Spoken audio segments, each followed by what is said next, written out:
সত্যি পুজো, এই যে আজকের যে টপিকটা আমাদের নির্বাচিত হয়েছে বা যেটা ঠিক করা হয়েছে সেটা হচ্ছে সরস্বতী এবং নীল সরস্বতী। এই যে সরস্বতী পুজো সামনেই কিন্তু বসন্ত পঞ্চমী বা বাগদেবীর আরাধনা যাই বলুন না কেন, সরস্বতী পুজো কিন্তু সামনেই আগত। এবং এই সরস্বতী পুজোর দিন সমস্ত শিক্ষা প্রতিষ্ঠান থেকে শুরু করে মানে ছোট বাচ্চার হাতে খড়ির থেকে শুরু করে সবকিছুই কিন্তু এই সরস্বতী পুজোর দিন বিদ্যার্থীদের আরম্ভ বা বিদ্যা শিক্ষার প্রথম স্তর হিসেবে মা সরস্বতীর আহ্বান করে সেক্ষেত্রে কিন্তু সরস্বতী পূজা পদার্পণ করা হয় এবং সেখান থেকে মা সরস্বতীর আহ্বান করা হয় এবং শ্বেত শুভ্র মা সরস্বতী, বাগদেবী, বিদ্যার দেবী যাই বলি না কেন, মা সরস্বতীর আহ্বান করা হয় এবং সেই সরস্বতী পুজোর দিন সকলেই কিন্তু উৎসাহে থাকে এবং এবং যেমন স্কুল কলেজ থেকে শুরু করে সাধারণ গৃহীরা যারা পড়াশোনা শিক্ষার সাথে জড়িত এবং যারা সঙ্গীতের সাথে জড়িত প্রত্যেকেই কিন্তু মায়ের কিন্তু সেই আরাধনায় কিন্তু ব্রতী হয়।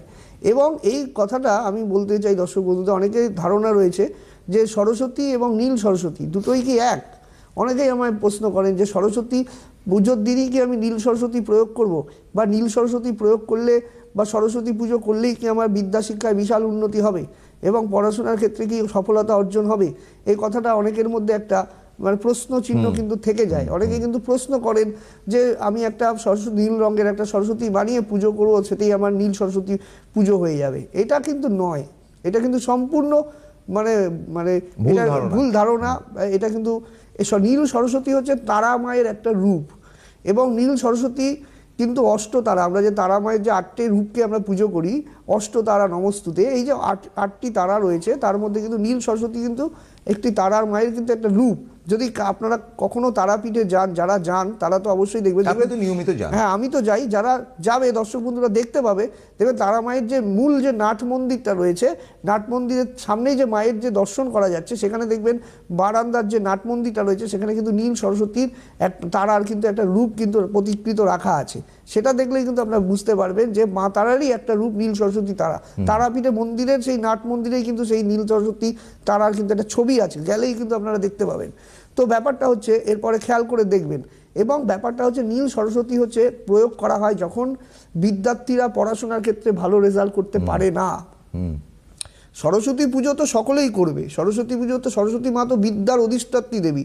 এবং আরেকটি কথা আমি বলবো, সরস্বতী পুজোর উপাচারের প্রসঙ্গে যদি আমি আসি, অনেকেই আমায় বলেন যে সরস্বতী পুজোর সময় আমি সরস্বতীর বীজ মন্ত্র হচ্ছে ওইং, এই মন্ত্রটা কিন্তু আপনারা দেখবেন কোনো ঠাকুরমশাই কিন্তু আপনাদের বলে না, বললেও খুব কম। আপনারা দেখবেন সরস্বতী মহাভাগে বিদ্যে কমলোচনে এই যে মন্ত্রগুলো উচ্চারণ করা হয়, ভদ্রকল্যে নমনিত্যং সরস্বতী নম নম, বেদ বেদান্ত বেদাঙ্গ বিদ্যা স্থানেব্য, এই যে মন্ত্রগুলো উচ্চারণ করা হয় কিন্তু এখানে কিন্তু ওইং মন্ত্রটা কিন্তু মায়ের বীজ মন্ত্র।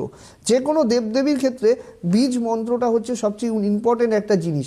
সরস্বতীর বীজ মন্ত্র কিন্তু ওইং, এবং এই ওইং মন্ত্রটা যদি প্রত্যেক দিন কোনো বাচ্চা উচ্চারণ করতে পারে নিয়মিত স্বরে, বা প্রত্যেকটা শিক্ষার্থী বিশেষ করে 8 বার করে এই ওইং মন্ত্রটা উচ্চারণ করতে পারে, তবে তার কিন্তু খুব ভালো হয়, বিদ্যা শিক্ষার ক্ষেত্রে ভালো হয়।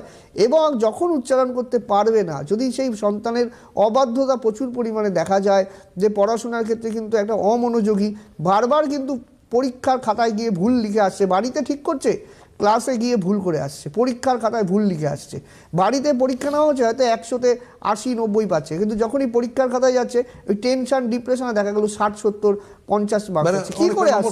কি করে আসছে? অনেক বাচ্চা এরকম বলে যে আমি পাস করে যাচ্ছে বাচ্চাটা, কিন্তু মাধ্যমিক উচ্চ মাধ্যমিকের ক্ষেত্রে দেখা যাচ্ছে এতটাই নম্বর কমে যাচ্ছে, সেই পাস করার কিন্তু কোনো দাম নেই। আমি বলি যে ফেল করা ভালো, যদি কম নাম্বারের থেকে কম নাম্বার পেয়ে যারা পাস করে সেটা কিন্তু ইম্পর্টেন্ট নয়, কারণ সেক্ষেত্রে যদি ফেল করে আরেকবার পরীক্ষা দেওয়ার সুযোগ থাকে। কম নাম্বার হলে জীবনে একটা লাল কালির মতো কিন্তু থাকে। কম নাম্বার পেয়ে পাস করলে ভবিষ্যতে ইন্টারভিউ বা যে কোনো ক্ষেত্রে সফলতার ক্ষেত্রে চাকরির ক্ষেত্রে খুব সমস্যা হয়ে দাঁড়ায় কিন্তু। তো ব্যাপার হচ্ছে পরীক্ষা হবে, পাস করবে যাতে ভালো নম্বরটা আসে জীবনে। এই যে সামনে কিন্তু জয়েন্ট আছে, সামনেই হচ্ছে মাধ্যমিক উচ্চ মাধ্যমিক সমস্ত পরীক্ষাগুলো রয়েছে। এই সময়টাই কিন্তু এই ইম্পর্টেন্ট সময়, একটা সন্তানাদির ক্ষেত্রে পড়াশোনার ক্ষেত্রে মনোসংযোগ, কী করে জীবনে সাকসেস আসবে, পড়ার রেজাল্টটা ভালো হবে। রেজাল্ট যদি একবার খারাপ হয়ে যায় তবে কিন্তু সব দিকেই কিন্তু খারাপ। একটা ফোন নিয়ে নিচ্ছি।